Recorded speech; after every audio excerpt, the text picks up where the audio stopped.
አርዕስተ ዜና። የጎንደር ክልል ምስረታ በፋርጣን የበላይነት የሚመራው ሟ ተዋሕዶ የተሰኘው በሃይማኖት የተሸፈነ የፖለቲካ ቡድን ሴራ መሆኑ ተነገረ። መንግስት በአማራ ክልል የሚያደርገውን ውጊያ ብዙ ትኩረት ያልተሰጠው ለማስመሰል ቢሞክርም ዛሬም ተጠናክሮ መቀጠሉ ተገለጸ። ሰላም ጤና ይስጥልን ውድ አድማጭ ተመልካቾቻችን፣ በመከታተል ላይ የምትገኙት ጃኖ ቅማንት ሚዲያ ነው። አርዕስቶችን በማስቀደም የሰዓቱን ዜናዎቻችን ጀምረናል። ወደ ዝርዝሩ እናልፋለን። አብራችሁን ቆዩ።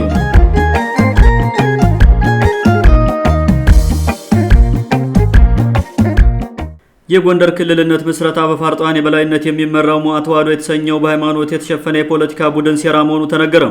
ኢትዮጵያን የግብጽ ደብተራዎች በ13ኛው መቶ ክፍለ ዘመን የዛግዌ ስርወ መንግስትን ለመደምሰስ በሸረቡት ክብረ ነገስት የተባለ የሴራ ሰነድ የሰለሞን ስርወ መንግስት የተባለ ተላላኪ ስርዓት መስርተው በእጅ አዙር ቅኝ ግዛት ሲጫወቱበት የነበረውን ዘረኛ መንግስት ለመመለስ የሚሯሯጠው ፋርጣ መራሹ ሟ ተዋሕዶም መጀመሪያ ጎንደርን ክልል ማድረግ አለብን ብሎ እየተፍጨረጨረ መሆኑን የውስጥ የመረጃ ምንጮች አጋልጠዋል። ማዕከላዊ መንግስት ላይ ያለውን ስልጣን በቀላሉ ለመቆጣጠርና ጠንካራ ተገዳዳሪ ኃይል ለመፍጠር መጀመሪያ ጎንደርን ሙሉ በሙሉ በቁጥጥራችን ስር ማድረግ አለብን በሚል አቅዶ እየሰራ ያለው የሟ ተዋሕዶ ጽንፈኛ ቡድን ጎንደርን መቆጣጠር ለሁለት ነገሮች ይረዳናል ማለቱ ተሰምቷል። አንደኛው ሰለሞናዊነትን የውሸት ትርክትና ተከትሎ የተፈጠረውን ደብተራዊ ፕሮፓጋንዳና የሐሰት ስነልቦና የሚገዳደረው የቅማንት ማንነት በመሆኑም ጎንደርን ወደ ክልልነት ቀይረን ስልጣኑን በእጃችን ካስገባን በኋላ የቅማንቱን እንቅስቃሴ ድራሹን እንድናጠፋው ያግዘናል የሚል ጸረ ቅማንትነት ዓላማ መሆኑ ታውቋል።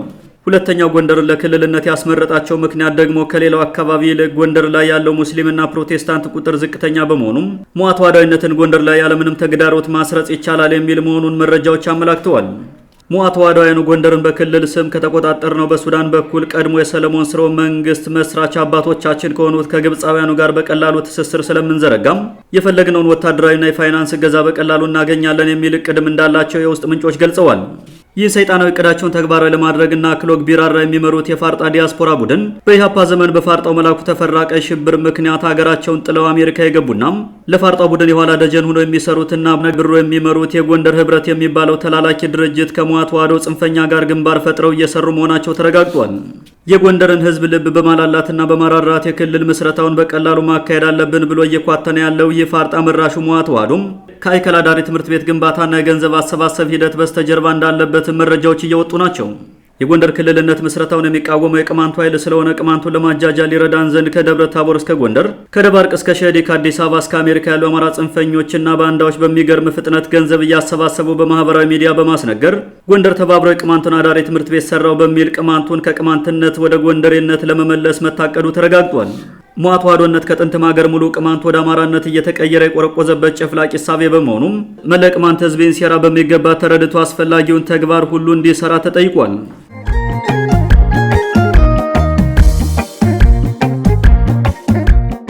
መንግስት በአማራ ክልል የሚያደርገውን ውጊያ ብዙ ትኩረት ያልሰጠው ለማስመሰል ቢሞክርም ዛሬም ተጠናክሮ መቀጠሉ ተገለጸ። ዓለም አቀፍ የሚዲያ ሽፋን እንዳያገኝ ጥረት የሚደረግበት በአማራ ክልል ያለው ስርዓት አልበኝነት ዛሬም እያስከተለ ያለው ማህበራዊ፣ ኢኮኖሚያዊ፣ ስነልቦናዊና ፖለቲካዊ ቀውስ ተጠናክሮ ቀጥሏል። ካለፈው መስከረም አጋማሽ ጀምሮ በሻዕቢያ በሚደገፈው ፋኖ ጥቃት ተከፍቶበትና በርካታ ወታደራዊ ኪሳራ ገጥሞት የነበረው የሀገሪቱ መከላከያ ሰራዊት ክልሉ በየጊዜው እያሰለጠነ የሚያስመርቀውን አድማ ብተናና ሰላም አስከባሪ ከፊት እያሰለፈ ውጤቱ ከዚህ ግባ ባይባልም በተወሰነ መልኩ በአንዳንድ አካባቢዎች የበላይነት መውሰድ ጀምሯል ተብሏል። ጥምር ጦር በሚል ክልሉ ከመከላከያ ሰራዊቱ ጋር ተቀላቅሎ ወደ ግንባር እንዲገባ የሚያደርገውን የክልሉ ታጣቂ ሰራዊቱ በጥንቃቄ እየተመለከተው መሆኑን የሚናገሩት የውስጥ ምንጮች አብዛኛው የመከላከያ ሰራዊቱ ድል የሚመዘገበው ከክልሉ አድማ ብተና የተባለ የአማራ ብልጽግና መንግስታዊ ፋኖ ውጭ መሆኑን ጠቁመዋል።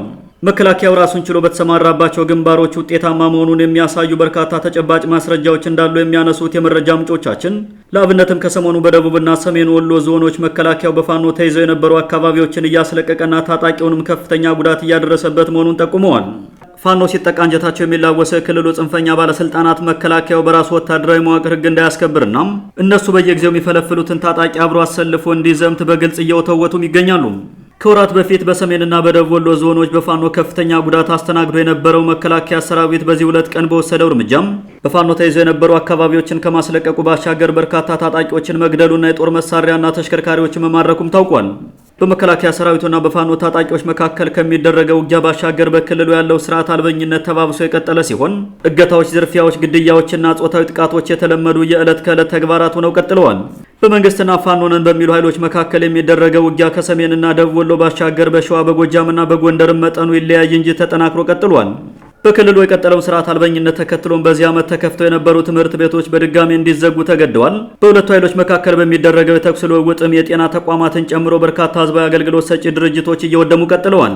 ስርዓት አልበኝነቱ ከሌላው የሀገሪቱ አካባቢዎች እጅጉን የከፋ በመሆኑና ነጋዴው ማህበረሰብ የሸቀጣሸቀጥ ምርቶችን በቀላሉ ወደ ክልሉ ማስገባት ስለማይችል የኑሮ ውድነቱ ከጊዜ ወደ ጊዜ እያሻቀበ ቀጥሏል።